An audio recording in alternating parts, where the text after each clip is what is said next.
Bonjour à toutes, bonjour à tous. Nous sommes très heureux de vous retrouver sur le plateau de Sagesse Bouddhiste pour une émission que nous consacrons aujourd'hui à l'engagement social dans le bouddhisme. C'est Bernie Glassman, un maître zen américain impliqué dans de nombreux projets sociaux, qui a contribué à mettre en œuvre ce mouvement. Il défend l'idée d'un bouddhisme engagé dans lequel la conscience issue de la pratique de la méditation s'investit dans les actions quotidiennes au service des plus pauvres et de la justice. D'autres, en France, ont depuis pris la relève. C'est le cas de Michel Dubois, qui s'occupe aujourd'hui de l'un et l'autre, une association d'aide aux plus démunis. Alors, dans quelles conditions a-t-il créé cette structure? De quelle façon fonctionne-t-elle? Comment s'y prend-il pour reconstituer avec les personnes en difficulté le lien affectif, moral et spirituel qui leur manque pour retrouver leur place au sein de la société? Et enfin, quels peuvent être les liens entre l'engagement social et la pratique dans le bouddhisme? Nous allons voir toutes ces questions avec notre invité. Michel Dubois, bonjour. Bonjour. Vous pratiquez le bouddhisme zen depuis 30 ans. Vous êtes disciple du maître zen américain Denis Khenpo Mertzel Roshi. Vous avez également étudié avec le moine zen américain Bernie Glassman. Vous avez d'ailleurs reçu la transmission en 2007 et vous enseignez le zen au centre d'Anna, à Montreuil, en région parisienne. Vous vous occupez par ailleurs, je le disais, de l'un et l'autre, une association caritative d'aide aux personnes en difficulté. Merci beaucoup d'être avec nous aujourd'hui. Et avant de mieux faire connaissance avec notre invité, je vous propose de découvrir un reportage que nous avons tourné au sein de cette association lors de la préparation et de la distribution des repas aux personnes démunies.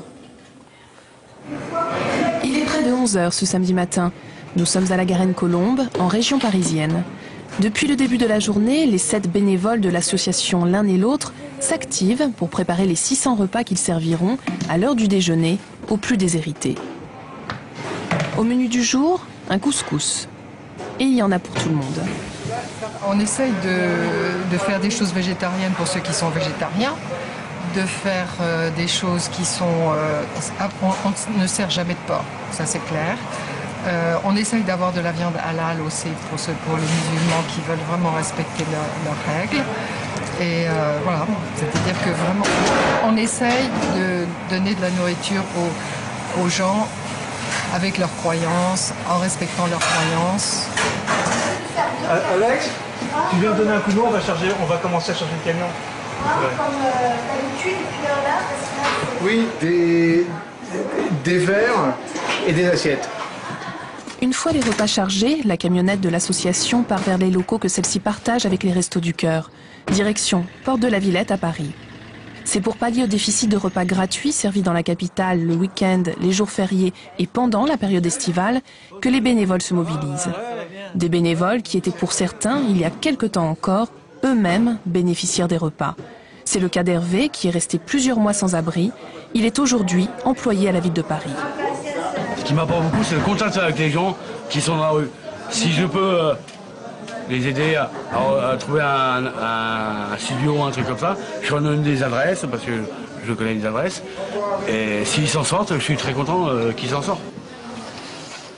Bonjour monsieur. Tiens, tu veux dire encore? Voilà. Bonne journée. Nous sommes déjà en début d'après-midi. Les derniers déjeuners viennent d'être servis. Chacun repart avec le sentiment d'avoir partagé, pour un instant, bien plus qu'un simple repas. Je vous remercie beaucoup et bonne continuation. Merci. Alors Michel Dubois, vous avez créé cette association en 2003 avec d'autres personnes. Comment est-ce que vous en avez eu l'idée? Ça fait à peu près une dizaine d'années que je fais de la distribution alimentaire. Et au départ, ça a commencé par une retraite de rue avec Bernie Glassman. Alors rappelez-nous, qui est Bernie Glassman et ce qu'est une retraite de rue? Bernie Glassman est un maître zen américain qui, comme Khenpo Roshi, est un successeur de Maezumi Roshi, le maître qui a créé le centre zen de Los Angeles, un des pionniers du bouddhisme qui sont venus apporter le bouddhisme en Occident. Et Bernie Glassman a créé aux États-Unis un centre social à New York qui a pris soin des plus démunis en relogeant et en redonnant du travail à beaucoup de familles sans abri. Et donc ensuite, il est venu en Europe pour faire ses retraites de rue. Donc expliquez-nous rapidement ce que c'est. En 97, j'ai fait une retraite de rue avec lui. On était en Allemagne.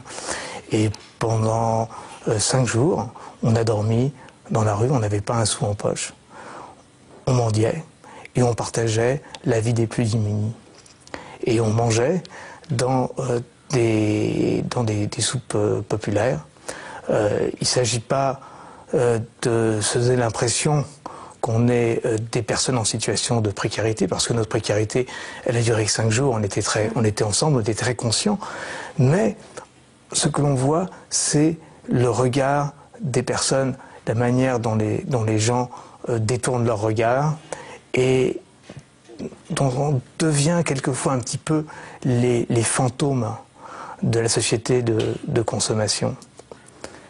Donc en fait, c'est pour remédier à cela, plus ou moins, que vous avez décidé de créer cette association. Elle regroupe aujourd'hui plus de 100 bénévoles. Actuellement, c'est une période difficile pour beaucoup de gens. Donc on imagine que pour ceux qui sont déjà dans la précarité, c'est très compliqué.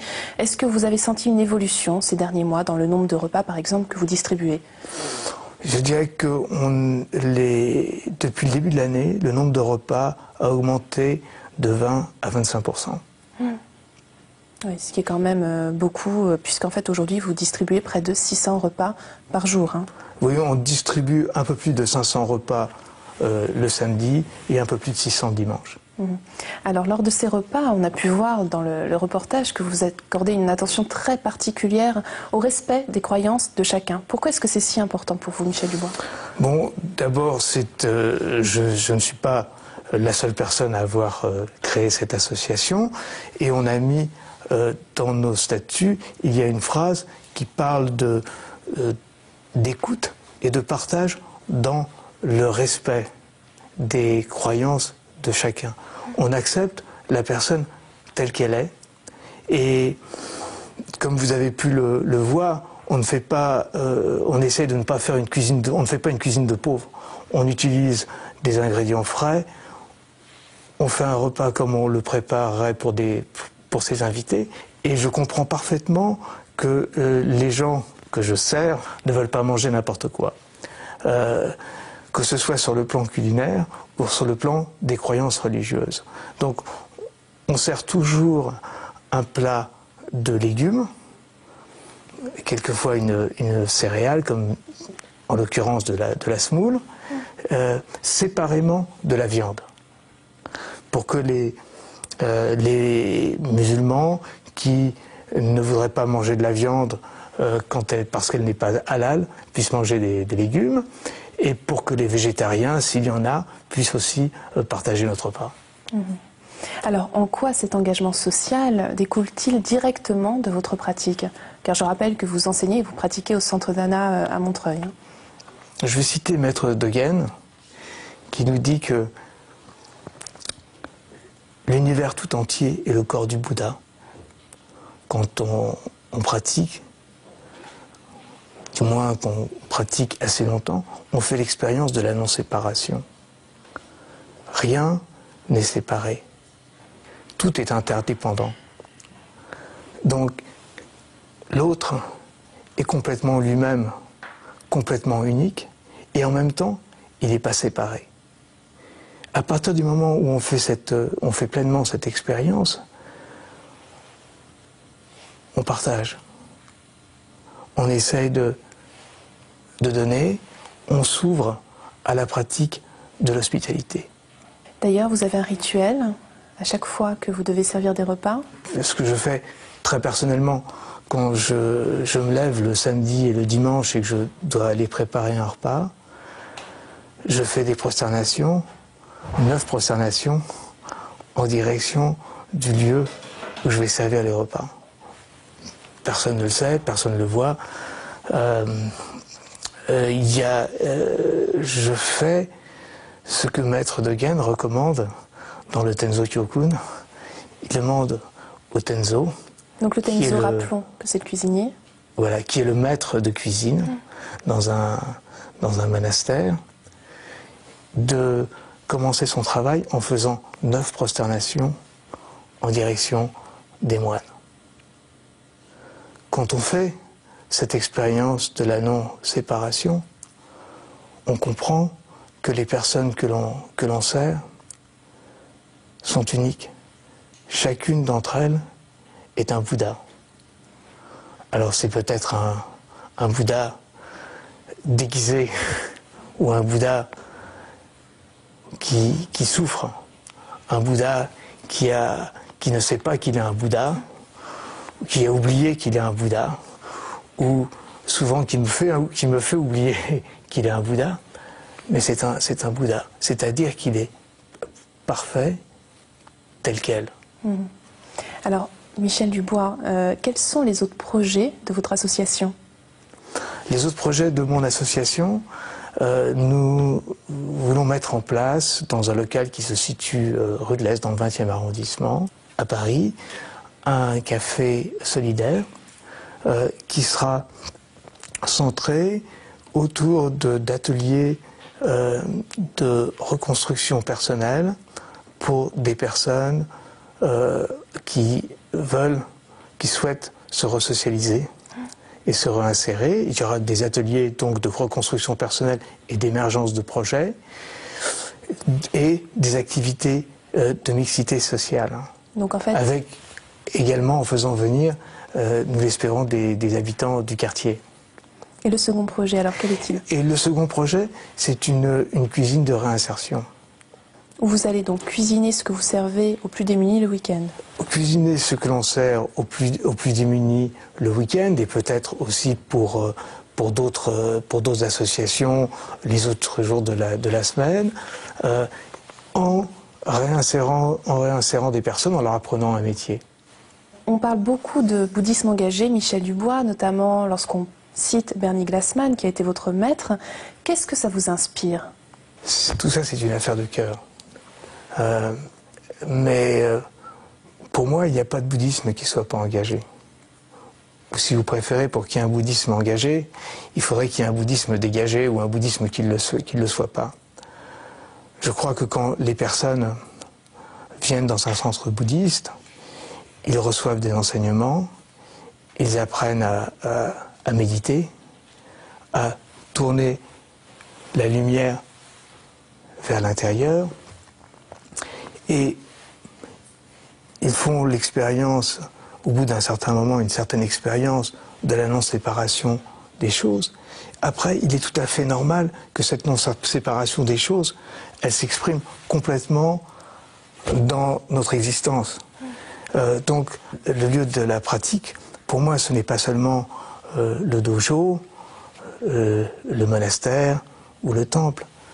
C'est la ville, c'est la rue, c'est la cuisine, c'est la distribution de repas, c'est mes relations avec chaque personne que je rencontre. La pratique ne s'arrête jamais. Merci beaucoup, Michel Dubois, de nous avoir fait partager votre expérience. Merci à vous. Si vous souhaitez en savoir plus sur ce sujet, voici quelques ouvrages que nous vous conseillons. Tout d'abord, 2 livres de Bernie Glassman, publiés chez Albin Michel, avec L'Art de la paix, un maître zen engagé dans le monde d'aujourd'hui. Vous y retrouverez le parcours de ce moine bouddhiste, ses engagements pour la paix, et comment accommoder sa vie à la manière zen selon les instructions au cuisinier de Maître Dogen. Il nous fait ici part de son témoignage sur l'art de donner un sens à son existence et nous permet de comprendre, entre autres, comment la sagesse dans le zen peut s'adapter concrètement aux questions majeures de notre monde contemporain. Pour terminer, le zen des petits riens de Gary Thorpe, chez Marabout Éditions, un petit traité ludique de savoir-vivre zen.